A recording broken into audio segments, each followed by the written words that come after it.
সরকার BJP করছে, লিখে রাখুন। ব্রিটিশদের যারা তোষামত করতো, মুচ লেখা দিত, সেই বিজেপিকে এই বাংলা কোনোদিন চাইনি, চাইবে না। এবং বিজেপির তো কোনো রিপোর্ট কার্ডই তাহলে আমরা সাভারকারের দলকে কোনোদিন পছন্দ করিনি, আমরা করব না। আজকের দিনে বাংলায় থাকা কোনো সনাতনী এত বোকা নয়। এবং শুধু সনাতনী কেন, যে কোনো ধর্মের যে কোনো ব্যক্তি কিন্তু বোকা নয় যে তাদের মাথায় আমি ধর্মীয় বিষ বুয়ে দেব এবং তারা খুব সুন্দরভাবেই সেই জিনিসটা নিয়ে একে অপরকে মেরে ফেলবে এবং খুব সুন্দরভাবেই রাজা রাজত্ব চালিয়ে যাবে। বাঙালির ওপরে যে বিদ্বেষ আজ থেকে নয়, সেই নেতাজি সুভাষচন্দ্র বসুর আমল থেকে চলছে। আমরা সাভারকারের দলকে কোনোদিন পছন্দ করিনি, আমরা করব না। কারণ বাংলা, বাঙালির যে সংস্কৃতি, বাংলা ব্রিটিশকে দিয়েছে। বাংলা বাধ্য করেছিল কলকাতা থেকে আমাদের রাজধানী তুলে নিয়ে গিয়ে দিল্লিতে স্থানান্তর করতে এই ব্রিটিশকে। সেই বাঙালি কোনোদিনও ব্রিটিশের বুটচাটা বিজেপি বা তার চালাচামুন্ডাদের পছন্দ করেনি, করবে না। তো সেখান থেকে সবচেয়ে বড় বিষয় যেটা বাংলা বাঙালি প্রতিবাদ করে, বাংলা বাঙালি স্পষ্ট কথা মুখের ওপর বলে দেয়। তাদের দাবিটা তারা নিজেরা মুখের সামনে এসে বলে এবং বলে, তুমি কি কাজ করেছো 5 বছর আমাকে দেখাও, তার বিনিময়ে ভোট চাও। তারা তো আর করতে পারবে না বিজেপি। তারা কি করবে? শুধুমাত্র মিথ্যা প্রোপাগান্ডা, মিথ্যাচারণ, কুৎসা। বাংলা বাঙালি বাইরে পরিযায়ী শ্রমিকগুলোকে পিটিয়ে হত্যা করছে শুধু বাংলা বলার কারণে। এই বিদ্বেষ ওদের সেই ব্রিটিশ আমল থেকে। তাই এই ব্রিটিশদের যারা তোষামত করতো, মুচ লেখা দিত, সেই বিজেপিকে এই বাংলা কোনোদিন চাইনি, চাইবে না। এবং বর্তমানে এই বিজেপির বিরুদ্ধে বাংলায় স্বাধীনতার আন্দোলনটা ঘোষণা করবে। সেটা শুধু সময়ের অপেক্ষা, কারণ 26-এর ভোট ডিক্লেয়ার হওয়ার পরে ভোটের লাইনে বাংলার মানুষ এদের বুঝে নেবে। কিছুদিন ধরে আমরা দেখছি, বেশ কয়েক মাস ধরে বাঙালি হিন্দু, সনাতনী হিন্দু তারা এবং মহিলারা বিজেপির থেকে মুখ ফেরাচ্ছে কেন? এটাই কারণ। আজকের দিনে দাঁড়িয়ে হয়তো প্রথম 2 দিন আপনি বুঝতে পারবেন না যে কে আপনার ভালো চায়, কে আপনার খারাপ চায়, কিন্তু 3 দিনের মাথা থেকে কিন্তু আপনি বুঝতে পারবেন যে কে বাস্তবে নাটক করছে দড়িটা ফেলার, আপনি যখন কুয়োতে পড়ে আছেন, আর কে বাস্তবে দড়িটা ফেলে আপনাকে সেই কুয়ো থেকে তোলার চেষ্টা করছে। আজকে সনাতনীদের কথা বলে, সনাতনীদের মুরগি বানিয়ে তারা যেইভাবে মনে করছে যে বাংলা দখল করতে পারবে, আজকের দিনে বাংলায় থাকা কোনো সনাতনী এত বোকা নয়। এবং শুধু সনাতনী কেন, যে কোনো ধর্মের যে কোনো ব্যক্তি কিন্তু বোকা নয় যে তাদের মাথায় আমি ধর্মীয় বিষ বুয়ে দেব এবং তারা খুব সুন্দরভাবেই সেই জিনিসটা নিয়ে একে অপরকে মেরে ফেলবে এবং খুব সুন্দরভাবেই রাজা রাজত্ব চালিয়ে যাবে। যেই জিনিসটা মোদিবাবু চাইছেন, যেই জিনিসটা মূল মন্ত্র বা মূল পাথেয় করে তারা আগামী দিনের লড়াইটা করতে চাইছেন। কিন্তু কি জানেন তো, ক্রমাগত ক্ষেত্রে বিজেপির যে গ্রাফটা তলানিতে যাচ্ছে সেটা দেখে কিন্তু আমাদের জায়গায় আমরা স্পষ্ট। আমি বরাবরই একটা কথা বলেছি যে বাংলার বুকে যেই সংখ্যক ভিড় একটা বই মেলায় হয়, বিশ্বাস করুন সেইটার অর্ধেক সংখ্যক বা 1/3 ভিড়ও কিন্তু ওই যেন হর ঘর মে আব এক হি নাম, ওইসব ডিজে গান চালানোর পরবর্তীতে সেই নাচেও হয় না। এবং এইটাই বাংলার বাস্তব দৃশ্য। কারণ আমরা প্রত্যেকে জানি ওই শিক্ষা অর্থাৎ সেই বই এবং কলমের জোরটা, যেই জিনিসটা হয়তো বিজেপি শাসিত রাজ্যের বিজেপির নেতারা বা বাংলার বুকে যাদেরকে বিজেপির দালালি করার জন্য রাখা হয়েছে তারা জানে না। এবং তাই জন্যেই ধর্মীয় বিদ্বেষ লাগানোর তারা চেষ্টা করে। প্রত্যেকটা ব্যক্তি একে অপরের পরিপূরক এবং এই জিনিসটাই বাংলার মাটি প্রত্যেকটা ব্যক্তিকে শিখিয়েছে। আজকের দিনে দাঁড়িয়ে আপনি যে জামা কাপড়টা পরেন, কে সেলাই করেছে বা কে সেই কাপড়টা কেটেছে আপনি জিজ্ঞেস করতে যান।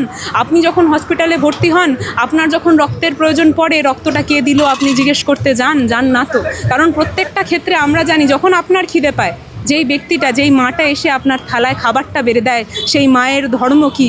সেই মাকে মা বলা হয় নাকি আম্মি? আপনি কি জিজ্ঞেস করতে যান? আপনি জিজ্ঞেস করতে যান না। কিন্তু কৌস্তব বাগচি যে বলেছিলেন হিন্দুদের দোকান থেকে বিরিয়ানি খান, মাংস কিনুন, শুভেন্দু সে কথা সমর্থন করেছে। দেখুন, আমাদের কথা হচ্ছে যে এই জিনিসটা বড্ড আশ্চর্যের। আজকে যখন ওনারা বক্তব্য রাখে, আমাদের বক্তব্য রাখার মাঝখানে যেই মূল বক্তব্যটা থাকে সেটা কিন্তু মূলত উন্নয়ন কেন্দ্রিক। সেটা কিন্তু মূলত রাস্তাঘাটটা ঠিক হলো কিনা, জলটা ঠিক মতো পাচ্ছেন কিনা, বা আপনার বাড়ির সামনে ড্রেনটা ঠিক মতো হলো কিনা সেই বিষয়টা নিয়ে। কিন্তু কি জানেন তো, বিজেপির তো এরকম কোনো বিষয় নেই, বিজেপির তো কোনো রিপোর্ট কার্ডই নেই। তাহলে কি বলবে বলুন তো? তাহলে আপনাকে ডিস্ট্র্যাক্ট করতে হবে। তখন আপনাকে বলতে হবে, আরে বিরিয়ানির দোকান থেকে যদি আপনি বিরিয়ানি খেতে যান, তাহলে কে বানাচ্ছে সেই ধর্মের, সেই ব্যক্তিটার ধর্মটা আপনাকে দেখতে হবে। তাহলে আপনাকে বলতে হবে যে আপনি স্যুটটা কোথা থেকে সেলাই করছেন, সেই দোকানের ধর্মীয় কোন ব্যক্তি, কোন ধর্মের ব্যক্তি আপনার স্যুটটা সেলাই করছে সেটা আপনি দেখুন। কিন্তু কি জানেন তো, আজকে আমি বারবার বললাম এই যে আমি আজকে পাটুলির যেই জায়গায় দাঁড়িয়ে আছি, আমার পিছনে এত সুন্দর একটা যেই দৃশ্য আমরা দেখতে পাচ্ছি, এটা কারা কার্ভ করেছে আপনি জিজ্ঞেস করতে গেছেন নাকি? আমি জিজ্ঞেস করিনি তো। আজকে সুভাষচন্দ্র বসুর কোনো একটা মূর্তি, সেই মূর্তিটা ঠিক কে খুব সুন্দরভাবে বানিয়ে তুললো বা কার হাত থেকে সেই মূর্তিটা গড়ে উঠলো, সেটা কি আপনি জিজ্ঞেস করতে যান নাকি আমি? জিজ্ঞেস করতে তো যাই না। আজকে যখন স্বয়ং মা, অর্থাৎ আমি মা দুর্গার কথা বলছি, সেই দেবীর যখন আমরা আরাধনা করি, তখন সেখানে আমি কি জিজ্ঞেস করতে যাই যে সেই দেবী কার হাতে গড়ে উঠলো, সেই ব্যক্তিটার ধর্ম কি? বা আমার মূলত কথা হচ্ছে, যখন আপনি একবার ভেবে দেখুন, ধরো কোনো একটা অসুবিধায় আপনি পড়েছেন রাস্তাঘাটের একদম মাঝখানে, তখন কোনো একটা ব্যক্তি আপনাকে হেল্প করতে এসছে, আপনি তখন জিজ্ঞেস করবেন না আপনি আগে বলুন তো আপনি কোন ধরবেন, তার পরবর্তীতে আমি হেল্প নেব, না হলে আমি রাস্তায় বসে থাকবো? নয় তো। আমরা কিন্তু হেল্পটা নেওয়ার পরে অবশ্যই করছে, আমরা সেই হেল্পটা যখন নিই, আমরা তখন কি বলি জানেন? স্বয়ং ঈশ্বর পাঠিয়েছে, স্বয়ং আল্লাহ পাঠিয়েছে, তাই তো? আমরা কিন্তু সেই বিভাজনে যাই না। আমরা মনে করি সেই ব্যক্তিটার মধ্যেই আমার ঈশ্বর আছে, সেই ব্যক্তিটার মধ্যেই আমার আল্লাহ আছে, এবং এইটাই কিন্তু বাস্তবে প্রত্যেকটা সচেতন ব্যক্তি মনে করে।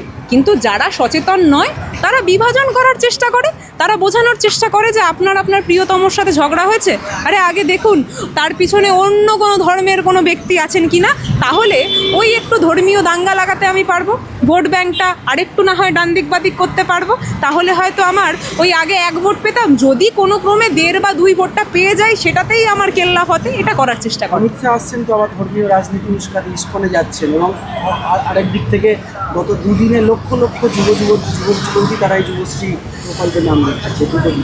একটা জিনিস বুঝতে হবে জানেন তো, তারা 15 লক্ষর কথা বলেছে, আমরা শুনেছি, তারা লাইনে দাঁড় করিয়েছে, আমরা লাইনে দাঁড়িয়েছি, কিন্তু মূলত কি দিন শেষে যে রেজাল্ট আমাদের আরে ভাই, আবার তৃণমূল ক্ষমতায় আসলে বাংলায় হিন্দু শূন্য হয়ে যাবে আর বাংলা বলছে, আর আপনি সেই রয়েছেন টাকা, খিদে, ভাত।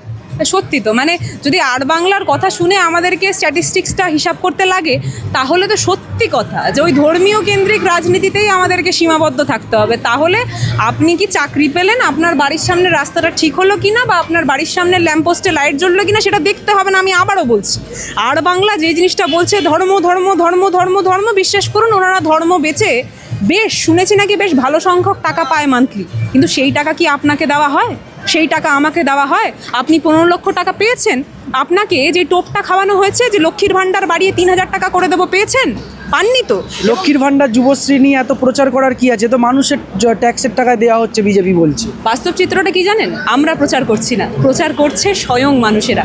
মানুষ ভিড় সেখানে করছেন, এবং মানুষের মুখের হাসি এবং মানুষের মুখের কথা একে অপর থেকে যখন এক জায়গা থেকে আরেক জায়গা পর্যন্ত যাচ্ছে, তখন আপনাদের হয়তো মনে হচ্ছে যে সেটা প্রচার, কিন্তু কি জানেন তো, আমরা ব্যানারিং, হোর্ডিং বা বিভিন্ন যেই প্রক্রিয়ায় প্রচার হয় বা যেই প্রক্রিয়ায় বিজেপি প্রচার করার চেষ্টা করে, আমরা অর্থাৎ তৃণমূল কংগ্রেসের প্রতিনিধিরা কিন্তু সেই প্রক্রিয়ায় প্রচার করি না। আমরা মানুষের উপকার করি, মানুষ আমাদেরকে আশীর্বাদ দেয়, এবং সেটাই মূলত প্রচারের দিকে পরিণত হয়। এটাই বাস্তব চিত্র। স্ট্র্যাটেজি ঠিক করতে ভয় পাচ্ছে অমিত শাহ স্ট্র্যাটেজি যা ঠিক করতে আসছে, বিশ্বাস করুন উনি আগেও এসছেন, উনি যেই সংখ্যা বলেছেন তার পরবর্তীতে সেই সংখ্যাটা কেমন একটা অপোজিট হয়ে গেছে, মানে অ্যাসেন্ডিং বলেছেন ডিসেন্ডিং হয়ে গেছে।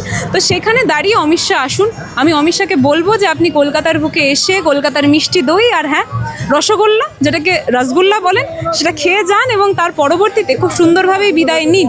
আর হ্যাঁ, এইটুকুনি আমি ওনাকে মেক শিওর করতে পারি যে আপনার নেতা অর্থাৎ মোদিবাবু যখন বাংলার বুকে পা রাখেন, তখন কোনো না কোনো অঘটন ঘটে, সেই দৃশ্যও আমরা দেখেছি। তো সেখান থেকে যেই ব্যক্তিরা মারা গেছিল ট্রেনের অ্যাক্সিডেন্টে, আমি একবার ওনাকে অনুরোধ করব, যদি ওই কর্মীদের বাড়ি গিয়ে একবার আপনি আপনার মুখটা দেখান, তাহলেও মনে করব যে আপনি নেতা হিসাবে হয়তো নিজেকে পরিণত করতে পেরেছেন, ওই মোদির দালাল হিসাবে নয়। কারণ আপনার বাস্তব পরিচিতিটা মোদির দালাল হিসাবে হয়ে গেছে। বাংলার বিভিন্ন বিজেপির যে নেতারা রয়েছে, তারা আর বিজেপির নেতার কোনো আলাদা নেতা সুলভ কিছু করে উঠতে পারেননি। আজকে যখন কর্মীরা মারা যাচ্ছে, তারা সেখানে দাঁড়িয়ে দাঁড়িয়ে মজা লুটছে, তারা সেখানে একবার যাচ্ছে না, কর্মীর পরিবারের চোখের জল মুছতে তারা যাচ্ছে না। কে যাচ্ছে? আমার নেতা অভিষেক বন্দ্যোপাধ্যায়। আমি গর্ববোধ করি যে আমি যেই দলটাকে সিলেক্ট করেছি, যেই নেতাকে সিলেক্ট করেছি, যেই নেত্রীকে সিলেক্ট করেছি, আমি বাস্তবে মানুষকে চিনতে জেনেছি, আমি শ্রেষ্ঠ মানুষকে সেই পদে বসিয়েছি। বাংলার প্রত্যেকটা মানুষ শ্রেষ্ঠ ব্যক্তিকেই সেই পদে বসাবে। জয় বাংলা।